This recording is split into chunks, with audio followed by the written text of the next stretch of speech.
Support comes from the Missouri Forest Products Association, committed to conservation and careful management of the state's forests to make them more resilient and better habitats for wildlife. ChooseWood.com. From St. Louis Public Radio. This is St. Louis on the Air. The need is there. The space, the classified space itself, Sarah, is already sold out. Is that right? There's a waiting list of over 50 companies to get in there. This is a team sport, and the work far outpaces the number of people who are trained, educated, and ready to take these jobs. So it's going to be, everyone has to be in, right? We had him in there about 2 months ago, and it was kind of just an open space. And we toured him in there today. It's now classified space, and the progress, has been eye-watering. I'm Sarah Fensky. Just 2 hours ago, a first-of-its-kind facility broke ground in St. Louis. It's categorized as a, quote, sensitive, compartmented information facility, better known as a SCIF. The 75,000-square-foot space will be embedded within the Globe building downtown. And unlike most other SCIFs around the U.S., it's not the property of a large government contractor or government agency. That makes it a game changer for smaller companies doing sensitive work. And joining us now with more about this project is Keith Masback. He is the principal consultant at Plum Run LLC. That's a service-disabled, veteran-owned management consulting company in the national security sector. Keith is also the former chief executive officer of the United States Geospatial Intelligence Foundation. So, Keith, welcome. Hey, Sarah, thank you so much for having me. I appreciate it. So SCIF, I imagine this is a term that is old hat to people working in certain spheres. For those of us who aren't, what exactly is a SCIF? Well, as you could imagine, when you're doing classified work, you need to be able to protect it. And that's from all sorts of threats. So it's not just about locking the door or the windows at night, right? It's about electronic threats. It's about electronic emissions. So you want to make sure that nothing that's going on inside that SCIF can get out. And as well, you don't want to be able to have the opportunity for any adversary to be able to penetrate from the outside in an attempt to learn what you're doing inside. So I'm picturing here like a literal bunker. Is that what a SCIF is? So, you're not so wrong, really. In the Cold War era, the SCIF, standards would suggest there were no windows. It was very bunker-like. They would have labyrinthine entrances and exits to make sure that no radio signals could, get in or out. But over time, and with the addition of technology, you can really change and have it be a more hospitable working environment. And so this is in the Globe building, which people may be familiar with. This will have windows? Yeah, it actually will. So they're just beautiful, historic building that was built to be a railroad terminal originally. So very appropriate for a high security facility. They've had data centers in there over time. Those are obviously things that people are interested in keeping protected. So yes, the lots of energy went into preserving the historic look of the building and the windows. And there, again, are technologies that allow us to do that today. So I mentioned that this is sort of unusual in who it's going to be open to. I understand there are companies, there's government contractors, they have their own SCIFs. That's something that's been going on for a while now. This represents what may be kind of a new trend. Well, yeah, and we've had policies in place for a long time that will sound somewhat counterintuitive, right? So I'll simplify it. It's obviously a little more complicated, but for some time, if you wanted to have a government contract, you had to demonstrate that you had access to a SCIF, the ability to do classified work. Well, in order to have access to a SCIF, you had to have a government contract. Now, if you can figure out your way out of that loop, right? Yeah, that's I feel my brain stopping right there. Right. And well, it also stopped innovation in some ways. And what that meant was small companies didn't have the wherewithal to arrange to build such a facility, didn't have the resources to do it. So how did you get innovative new companies into the national security arena? They would have to find larger companies perhaps to sponsor them or create, there were workarounds. Mm-hmm. But now with 2 buildings in the Northern Virginia area, and now this one, the first one outside of the National Capital Region, as you shared. It's open. You can just buy 1 seat if you want, right? So if you are a small company that just wants to get started, you can just get in there with one seat, 1 computer.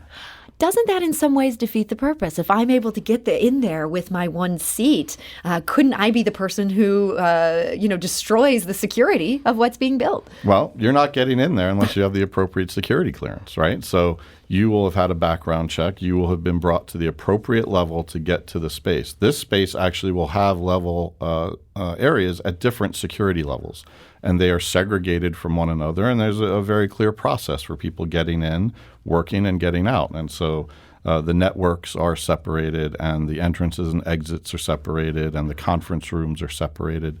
So there are very clear procedures to how to handle all that. They have thought through this question, it seems clear. So you're a strategic consultant for Westway, which is behind this skiff. Why did Westway decide to bring this to St. Louis, of all cities? Well, Westway's been operating for a little over a decade in Northern Virginia, and that's Spy Central, right? Yeah. That's where a lot of classified work is done. With the addition of geospatial intelligence work here, it's been going on for a long time in St. Louis, but the entire community is rallying around trying to open up and create St. Louis now across industry and the academic institutions and the government as a geospatial intelligence hub for the nation. I would argue it'll ultimately be for the world. So it only made sense to bring a facility like this to enable that to kind of take the next step. And so 75,000 square feet, this Westway, they feel pretty confident. There's going to be a lot of smaller companies getting in on this. Oh, absolutely. And the thing that's remarkable about that facility, 75,000 square feet is 1 floor. And it's been remarkable progress. Things are really moving quickly. Senator Blunt, we had him in there about 2 months ago, and it was kind of just an open space. And we toured him in there today. It's now classified space. And the progress, has been eye-watering. So when we talk about the groundbreaking this morning, this is one of those ceremonial groundbreaking. There has been some work going on. This thing is moving forward. Absolutely. The need is there. The space, the classified space itself, Sarah, is already sold out. There's right? There's a waiting list of over 50 companies to get in there. So the demand, back to your previous question, is quite clear, and I would imagine there'll be additional facilities here in St. Louis. So this might all be classified. This is the problem with this topic that we have. I might be bumping right up against what you're allowed to say, but what companies do you see using this facility or being interested in getting in on this? Well, it's a broad range of companies, right? The things that make up geospatial intelligence are remote sensing, right? We're seeing it on the news every night right now. You often see imagery from Maxar, for instance. That company is in that building already in unclassified space. There's a company from Sweden that has its U.S. headquarters here, T. Carter, and they do geospatial mapping type work. So there'll be data analytics firms. There'll be data visualization firms. There'll be companies working on 3D fly-throughs and that sort of thing. So it's a growing field, not just in national security, but across every sector of the economy. And this is all happening in downtown St. Louis. It absolutely is. It certainly started down by the river, right, at the NGA facility, and that's what has inspired this growth here, the civic gathering around this idea, just like they did about life plant sciences, a decade or so ago. That's all happening here, and it's incredibly exciting. And this idea that this is already sold out, I mean, will there be other, companies like Westway trying to get in on this space saying, hey, we've got our own skiff. This is going to be right down the street. So this is such a difficult proposition. The policies have not been in place for a long time. There's really just been some congressional language, in no small part to Senator Blunt over the last few years, encouraging the community to create this, right? And COVID and people being able to do unclassified work from home, and then maybe being able to go to a quote-unquote neighborhood skiff to do classified work has really encouraged the community to rethink how they approach this. So this is perfect timing. Absolutely. So there's all sorts of classified important stuff that's going to be going on in the site. Is there a concern that this could become a target? That's part of the deal, right? Physical security. You talked earlier about earlier about what we would call personnel security.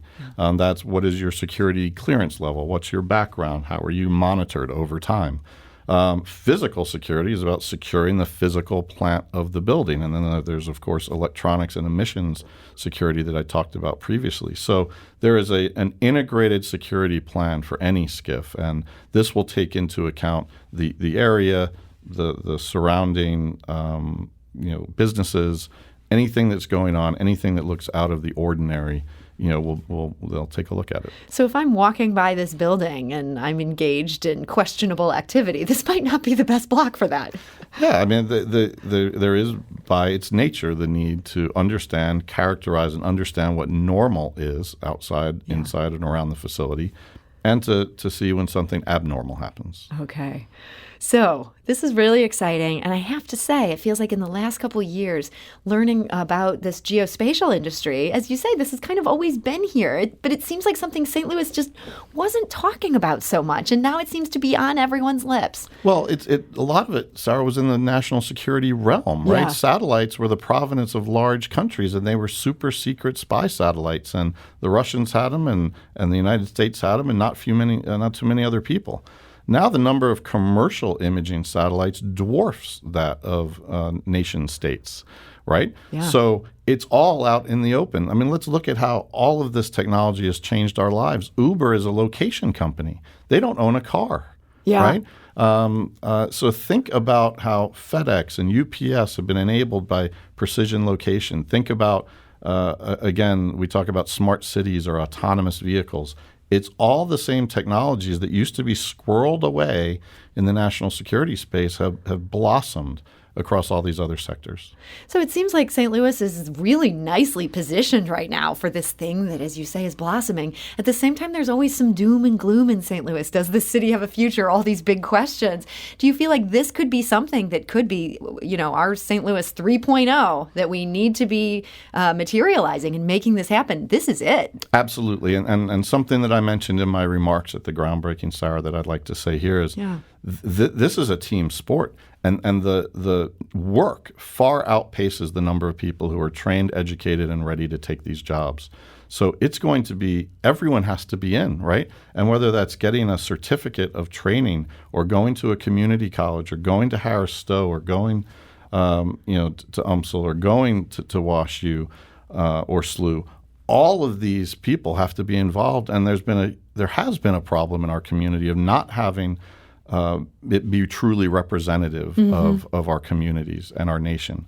And so this is that opportunity. It sits here right now. How do we take those underrepresented populations and allow them the opportunity for the training and education and professional development to participate in this amazing opportunity? So from talking to leaders of these universities, from Dr. Postello over at St. Louis University, talking to the president of Harris Stowe University, people are really saying the right things this time. It seems like people are so mindful of that. Do you get the sense this isn't just window dressing, that people are all in on making these jobs available to a broad swath of St. Louisans? Look, Sarah, it's there's a literacy about this now, right? All the people you just mentioned talk about geospatial intelligence at a level of sophistication that most people outside of St. Louis have never heard of. Yeah. So it is happening. The coming together of civic organizations, the recognition of the opportunity, it's here. It's right in front of this city to be had. And to be sure, there have been fits and starts and disappointments in the past. I understand that as I say, I'm a New Yorker who's been wonderfully accepted here as a sort of honorary St. Louisan. The opportunity's here, and it's really up to all of us collectively, even the ability to tell this story today, to advance the cause. Well, you've injected a real note of hope here. And it sounds like you're feeling bullish, not just about geospatial, that industry, but also about St. Louis. Absolutely. And look, not to get sort of over the top here, but it's not just St. Louis. It's the state. It's the region. There is plenty of opportunity. The United States Geological Survey is in Rolla. The Army engineers are at Fort Leonard Wood, right? So there is this geospatial connectivity that already exists and is the launch pad for what really promises to be an exciting future. Well, Keith Masback, it's been so great to talk to you today. Thank you. Thank you. I appreciate the opportunity. This episode was produced by Emily Woodbury, with audio engineering by Aaron Dorr and production assistance from Jane Mather-Glass. It was mixed and edited by Jane. Our executive producer is Alex Hoyer.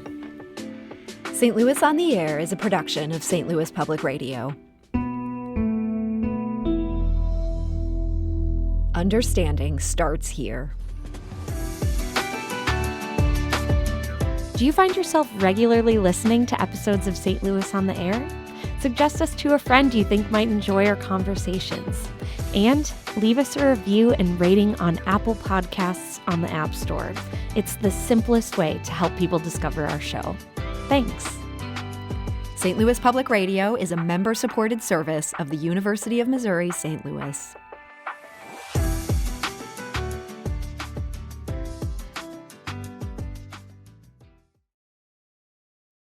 Support comes from the Missouri Forest Products Association, committed to conservation and careful management of the state's forests to make them more resilient and better habitats for wildlife.